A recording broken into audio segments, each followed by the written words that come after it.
Hello and welcome back to CEO.CA's coverage from Beaver Creek 2024.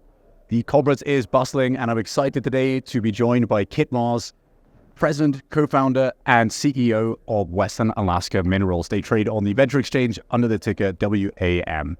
Kit, so great to have you back on the show. Okay, well, always good to be here at Beaver Creek and good to see you again. So let's keep things very quick, but for the viewers who aren't aware of Western Alaska, can you give us maybe some of the history behind the company? Yeah, I'll give you a short history. We're actually a private explorer since 2010 through 2021. At that point, we decided to accelerate the project, had some good drilling success, so that's when we made the decision to go public and list on the TSX Venture. Very glad we did, been very successful so far, and we've raised a substantial amount of money since we've gone public, probably a little over 35 million. So we're really an explorer. All of our projects are in Western Alaska, in the Illinois Creek District, named after the past producing Illinois Creek heap leach gold mine. Past producer example that you can have a fully permitted, fully operational mine on our site, which is very important. And the historical resource was our going public resource in 2021. Thanks a lot for that overview, Kit. I want to talk a little bit about the results that you've just put out at a new target, Warm Springs. Can you tell us a bit more about that work? Sure. Well, first of all, I'll just mention our resource that was announced in March was the Water Pump Creek resource. Very high lead, zinc, silver, 75 million ounces of silver equivalent. And that is an inferred resource. So has very good continuity. There was no reason to keep drilling more infill there. So this year we decided to step off and look at two other additional targets halfway in between Water Pump Creek and the past producing mine. Yeah. And one of those is called the Warm Springs target. I actually brought some drill core from that today. And so this is actually hole 12, which was just completed 2 weeks ago. So the samples are still en route to ALS in Reno. So the first two holes we drilled at Warm Springs in July. Both of those hit mineralization. The first one was announced about 10 days ago, some very high-grade gold, copper mineralization. And then hole 5 that I have here with me is our first lead, zinc, silver intercept. So very excited about the Warm Springs target. We've drilled about 7 holes there, all 7 intersected different styles of mineralization. Yeah. Gold is unpredictable from an assay standpoint, so we only have 2 of the 7 holes returned so far. We'll have a lot of news flow going forward for the next 2 to 3 months from Warm Springs. Okay, great. I want to talk maybe a bit about the geology that you're seeing there because, you're getting that gold mineralization, as you said, maybe unpredictable in the assays, but also that silver, lead, zinc. What's the main focus here? Yeah, so this is a classic carbonate replacement deposit. Any of your viewers that have heard some of the previous interviews, Dr. Peter McGaw is a good friend of mine. He's been a technical advisor for 3-4 years. And so he's really turned the company on to this is a very large system. Mm-hmm. On one end, you have the copper gold at Illinois Creek, and then 8 kilometers away, the high-grade distal lead, zinc, silver. So we're in between those two. So as we get closer to the past producing mine, Warm Springs is about 1.5 kilometers away. We are suddenly getting copper and gold. So Water Pump Creek being distal, there's no copper, no gold. And so discovering copper and gold for the first time is very exciting for us. Yeah, absolutely. And do you think Warm Springs kind of opens up a new spoke in this system here? Exactly. It just shows it's totally covered and buried. So it was a blind target. Structurally controlled, so we see some massive zones of silicification, multiple phases of brecciation, a lot of pyritic events, which usually have arsenopyrite and gold. And then we're very pleased to see lower down in the whole drill holes, the lead, zinc, silver. So it's exactly, I think, what you just said. It's a new spoke in the wheel, and this will be a good focus for next year. Once we get all the assays back, we'll be able to really tell a better story, but it's all brand new. Okay, great. Well, looking forward to that. I think you're looking ahead.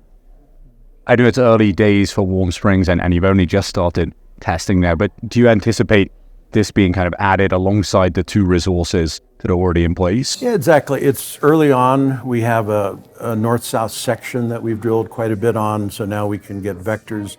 In the future, if we can show continuity to the northeast or northwest, get a three-dimensional shape around it, and so hopefully with enough drilling in the future, the next year or so, Warm Springs could turn into a third resource for us, which would be a great thing to have. So, yeah, absolutely. I guess, on that note, looking ahead to some of the work that you've planned for the next year, drilling is currently complete for this season? Yeah, we completed our 4,270 meter program August 29th. Closed down our camp about a week or so later. The last samples just flew out last Thursday. Yeah. So they're still en route to the lab. Okay. And so, now we'll be spending the next 3 months going through the assays. And then something we'll talk about in a future meeting. This year, the state of Alaska flew a regional geophysical survey starting at based out of our camp at Illinois Creek, 65 miles north-south, so very large survey. That was also funded by the U.S. Geological Survey. So those results are just coming in, and that's something we'll be talking about in the future. Okay, fantastic. And what's the season there for drilling? The season is really early May through September, but it's also limited by budget. So we stuck to a very tight budget. 4,000 meters were budgeted. We were under budget on the cost of the drilling, so we were able to add another 5-6% to that, but love to keep drilling on these last two holes, the one I have here. But we left the casing in the ground. We'll start with those again next year, and we try to keep a very tight rein on the expenses. Yeah, absolutely. What are your costs like drilling that per meter? The direct costs are about $210, $215 US dollars a meter. Yeah. The indirect costs, including camp, will add to that quite a bit. Those are still coming in, but the direct costs we're pleased with, and we've been using the same drill contractor since 2016, so we're in a good partnership there. Yeah, absolutely. So I guess looking ahead through 2025, obviously drill campaigns constrained by budget, but can you tell us maybe what you hope to have by this time next year in terms of work completed, and if there's any kind of news flow over the next few months that you're already aware of? Yeah, the news flow will be the assays coming out, as I mentioned. For next year, 4,000 meters is a good program. With additional funding, we could easily double that.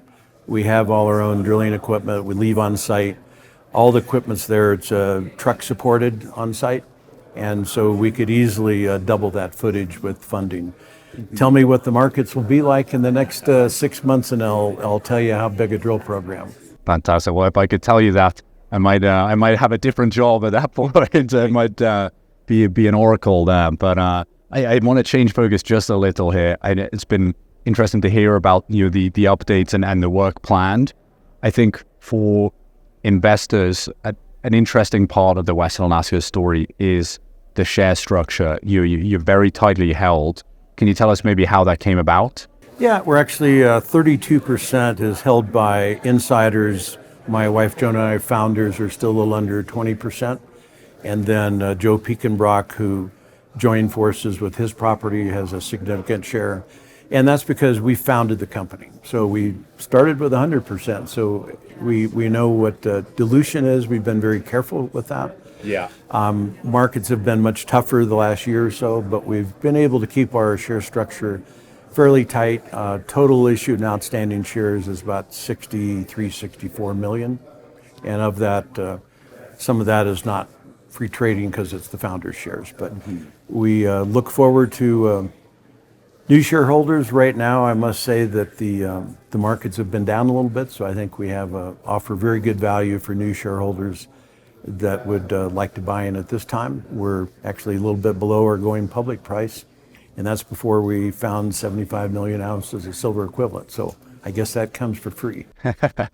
Well, Kit, it sounds like there's some exciting work ahead. Looking forward to seeing those assay results coming back. Thanks so much for joining us today. Thank you. Bye.